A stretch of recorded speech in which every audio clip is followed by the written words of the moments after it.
हम जब यजीद को रहमतुल्लाह अलैह कहते हैं तो लोगों को बहुत तकलीफ़ हो जाती है। होने दो, हर किसी का अपना अकीदा है। वो दुआ ये करते हैं कि अल्लाह हमें हज़रत हुसैन रज़ी अल्लाह ताला अन्हु बहुत पसंद है, तो आप क़यामत के रोज़ हमारा हशर हज़रत हुसैन के साथ कर दे। और फिर मुखातिब करके कहते हैं कि या अल्लाह इसका हशर क़यामत के रोज़ यजीद के साथ कर दे। अल्लाह ताला हमारा हशर यजीद रहमतुल्लाह अलैह ही के साथ कर दे। यजीद इसमें ज़िम्मेदार नहीं है, तो 4 सालों में वो बरसरे इक़्तिदार रहे। 4 सालों में जो इस केस में मुलविस थे, इनको ना सज़ा हुई, ना कोई GIT रिपोर्ट बनी, ना कोई इंक्वायरी टीम बिठाई। कातिलों को कैफर किरदार तक ना पहुंचाना, अगर शुबा हो सकता है तो उस्मान के कातिलों को अली ने कैफर किरदार तक क्यों नहीं पहुंचाया? उनको अंदाज़ा हुआ कि ये कोफा आ रहे हैं, तो यजीद ने नोमान इब्न बशीर को हटा के उबैदुल्लाह इब्न ज़ियाद को बनाया, तो ये फिर मामले को गड़बड़ नहीं करता सर। सय्यदना अली रज़ी अल्लाह ताला अन्हु जैसे भी अपनी खिलाफत पर मुतमक्किन हुआ, तो उस्मान रज़ी अल्लाह ताला अन्हु के ज़माने के जितने उम्माल और गवर्नर थे सबको माज़ूल किया। सियर सहाबा जिल्द 1 सफ़ा नंबर 292। अगर ये जुल्म है और ये गुनाह है तो ये गुनाह तो सैयदना अली रज़ी अल्लाह ताला अन्हु ने इससे पहले किया है। हज़रत उमर रज़ी अल्लाह ताला अन्हु के हवाले से रवायत की जाती है कि उन्होंने फरमाया कि अगर किसी दरिया के किनारे एक कुत्ता भी भूख से मरे तो रिस्पॉन्सिबिलिटी और ज़िम्मेदारी मुझ के ऊपर आयद होती है। सर, यजीद के होते हुए, उबैदुल्लाह इब्न ज़ियाद के होते हुए उनके करीब ये वाक़या हुआ, कैसे आप बरियोज़िम्मा इन दोनों को इससे समझते हैं? ज़िम्मा तो हम उसको समझते नहीं हैं, उन्होंने तो बाकायदा बदला लिया है, उन्होंने तो बाकायदा कातिलीन हुसैन को कैफर किरदार तक पहुंचाया। मुफ्ती मुनीर शाकिर साहब की आपने वीडियो सुनी। मुफ्ती साहब यजीद के हमायती नजर आ रहे हैं और अपने बयान में सैयदना यजीद रहमतुल्लाह ताला अलैह और बहुत सारी ऐसी बातें हैं जो सहाबाए किराम रिदवानुल्लाह अलैहिम अजमाइन के लिए कही जा सकती हैं और कही जाती हैं, वो यजीद के बारे में मुफ्ती मुनीर शाकिर साहब कह रहे हैं। मुफ्ती मुनीर शाकिर साहब की कब्र पे अल्लाह करोड़ों रहमतों का नज़ूल करे। ये इल्मी इख्तिलाफ है जो आपके सामने रखा जा रहा है।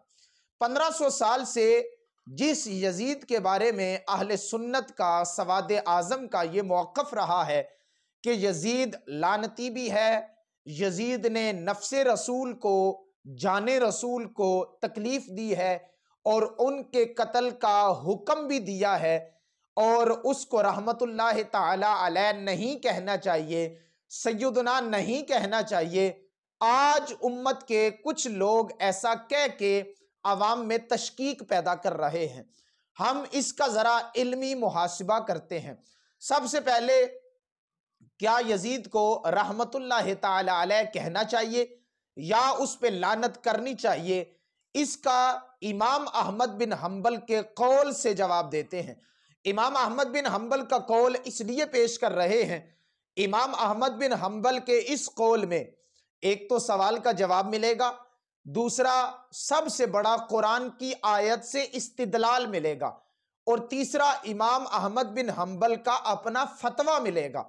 इमाम अहमद बिन हम्बल से इमाम अहमद बिन हम्बल के बेटे ने पूछा, आप यजीद के बारे में क्या राय रखते हैं? इमाम अहमद बिन हम्बल ने कहा, जो अल्लाह और उसके रसूल पे ईमान लाता है, ऐ मेरे बेटे बताओ क्या वो यजीद से दोस्ती कर सकता है? और कहा, इस पे अल्लाह की लानत कुरान कर रहा है। बेटे ने कहा, कुरान की कौन सी आयत हैं जो यजीद पे लानत कर रही हैं? किस आयत से आप इस्तिदलाल करते हैं? फिर सूरह मोहम्मद की कुछ आयत उन्होंने पढ़ी, फहल असैतुम इन तवल्लैतुम अन तुफसिदू फिल अर्दि व तुक़त्तिउ अरहामकुम, और फिर जो आगे आया उलाइकल लज़ीना लअनहुमुल्लाह, ये सारी आयत उन्होंने पढ़ी और कहा कि ये वो आयत हैं, यानी जो जमीन में फसाद बपा करते हैं, रिश्तेदारों से ताल्लुक को तोड़ते हैं, अल्लाह उन पे लानत करता है और अल्लाह ताला ने उनकी आंखों को अंधा कर दिया है, उनके कानों को बहरा कर दिया है। ये सारी चीजें यजीद में मौजूद थी और कहा कि रूए जमीन पे सबसे बड़ा जो जुल्म किया गया वो अहले बैते अतहार पे जुल्म किया गया, और ये यजीद ने किया।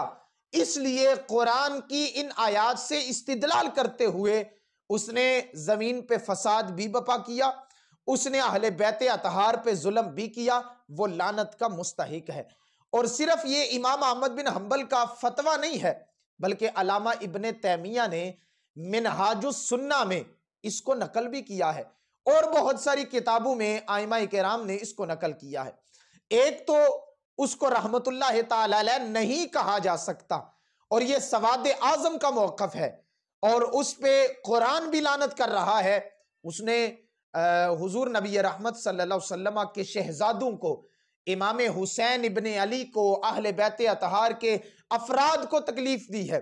और उसके बाद मुफ्ती साहब का कहना यह है कि इमाम हुसैन के जितने भी कातिल थे यजीद ने उनसे बदला लिया है, बल्कि कत्ल का हुक्म भी नहीं दिया और कत्ल किया भी नहीं है।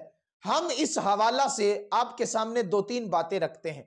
सबसे पहले कि यजीद ने जो कुरान मजीद फुरकान हमीद, जो उसके कुफर पे लोग इस्तेदलाल करते हैं कुरान से। सबसे पहले अगर हम कुरान का मुताला करते हैं, कुरान तीन तरह के अजाब लोगों के सामने पेश करता है। सबसे पहले है अजाब अजीम, दूसरा है अजाब अलीम, तीसरा है अजाब मोहीन। अजाब अजीम वो है जो काफिर और गैर काफिर दोनों को शामिल है, यानी दोनों पे ये अजाब आएगा। और उसके बाद अगर अजाब अजीम से थोड़ा ज्यादा शदीद हो जाता है तो अल्लाह उसको अजाब अलीम का नाम दे देते हैं, वो भी काफिर और गैर काफिर दोनों को शामिल है। और उसके बाद है अजाब मोहीन। अजाब मोहीन का ताल्लुक सिर्फ कुफर से है, गैर काफिर से अजाब मोहीन का ताल्लुक नहीं है, यानी जो काफिर नहीं है। और जो अल्लाह ताला ने सूरह अहज़ाब में इरशाद फरमाया, इन्नल लज़ीना युज़ून अल्लाह व रसूलहु लाअनहुमुल्लाहु फिद दुनिया वल आखिरा। इस आयत में आखिर में अल्लाह ताला ने इरशाद फरमाया, जिसने अल्लाह और उसके रसूल को तकलीफ दी, दुनिया और आखिरत में अल्लाह उस पर लानत करता है और उसके लिए अजाब मुहीन है। मुझे ईमानदारी से बताइए, एक बंदा मोमिन को अगर कत्ल किया जाए तो वो तो एक बंदा मोमिन का कत्ल है, लेकिन जिन्होंने हुसैन इब्ने अली को कत्ल किया, हुसैन इब्ने अली को शहीद किया, हजरत हुसैन इब्ने अली के कत्ल का हुक्म दिया, ये सारे लोगों ने क्या नफ्से मुस्तफ़ा को तकलीफ नहीं दी? क्या जाने मुस्तफ़ा को तकलीफ नहीं दी? क्या अल्लाह के रसूल इस कत्ल पे आप अफसुर्दा नहीं हुए? आप पहले पढ़िए ना, हजरत उम्मे सलमा के आका करीम सल्लल्लाहु अलैहि वसल्लम ने उम्मे सलमा से कहा, फुला मुकाम पे जब ये मट्टी खून बन जाए तो समझ आना मेरा बेटा हुसैन शहीद हो चुका है। फिर हुजूर की चश्माने मुकद्दस में आंसू भी बहने लगे। अभी वो वक्त आया नहीं, मेरे मुस्तफ़ा पहले ही गमज़दा हैं, लेकिन जब वो मार्का करबला हुआ होगा, आका करीम सल्लल्लाहु अलैहि वसल्लम कितने गमज़दा हुए होंगे। तो इसलिए उनके लिए अजाब मुहीन है जो हालत कुफर में है, यानी जो काफिर है उसको ये अजाब शामिल है। तो इसलिए ये जो यजीद ने हुसैन इब्ने अली के कत्ल का हुक्म दिया, यजीद ने इब्ने ज़ियाद को हुक्म दिया, बाकायदा तौर पे खत लिखा और खत लिख के कहा कि या हुसैन इब्ने अली को कत्ल करो या अपना कत्ल होना कबूल करो। तो इब्ने ज़ियाद ने कहा, मैंने अपनी जान बचाई और उसको कत्ल कर दिया। और उसके बाद ये अल कामिल फी तारीख में इब्ने असीर ने भी लिखा है, अंसाबुल अशराफ में अलामा बुलाजिरी ने भी उस खत के हवाले दिए हैं। और उसके बाद अब्दुल्ला इब्ने अब्बास रदी अल्लाह ताला अन्हु अल मौजमुल कबीर में इमाम तबरानी ने जो लिखा है और उस खत का हवाला भी दिया है कि जब यजीद ने अब्दुल्ला इब्ने अब्बास से कहा कि मेरी बैत करो, अब्दुल्ला इब्ने अब्बास ने कहा, ए बदबख्त, मैं तुम्हारी बैत कभी नहीं कर सकता, तुमने हुसैन इब्ने अली को कत्ल किया है और कत्ल करने का हुक्म दिया है, क्या तुम्हें इस बात का इल्म नहीं? तुमने अब्दुल मुत्तलिब के शहजादों को कत्ल किया है जिनकी वजह से दुनिया में अंधेरा खत्म हो चुका था, और मैं तुम्हारी बैत कभी नहीं कर सकता। और ऐसा काम सिर्फ बदबख्त लोग कर सकते हैं और बाकायदा तौर पे हुक्म दिया गया। अब्दुल्ला इब्ने अब्बास तो मुस्तनद आदमी है, अब उसकी बात में तो कोई शक नहीं है। इब्ने ज़ियाद को यजीद ने हुक्म दिया और अजदाद बदर वाले जिंदा होते, वो देखते इनके बड़ों ने बदर में क्या किया था और आज इनके साथ मैं क्या कर रहा हूं। ये सारी बातें तारीख में मौजूद हैं। 1500 साल से यही मौकफ है और उसको कभी सैयदना, कभी अमीरुल मोमिनीन और कभी रदी अल्लाह ताला अन्हो उसके साथ नहीं आएगा।